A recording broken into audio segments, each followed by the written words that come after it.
Hi, I'm Matt, and I'm in a basement. This is a pole holding up the house here. Stanchions, support posts. This one looks okay. But this one over here, under the stairs, is all rusted out at the bottom.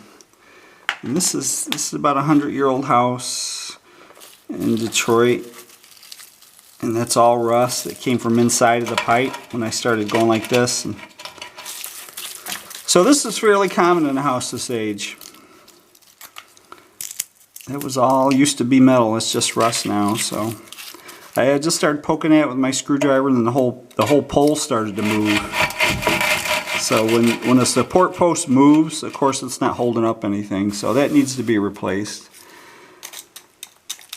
And you can put those adjustable columns in here that they sell at Home Depot, and some of them are kind of crappy and some look more heavy duty if you look them up online, so I'd recommend you get a heavy duty one if you need to do that. They're supposed to be bolted to the floor at the bottom and then to the structure at the top, whatever they're holding up, so they don't move. You're not supposed to just put them on top of the basement floor. If you're adding one, they're supposed to have a footing underneath them, but I don't think very many people do that. And the adjustable columns, they call them lally columns, are not meant for permanent use, but everybody seems to do that. So you can do whatever you want. You can get one of these made, of course, cut to the right size.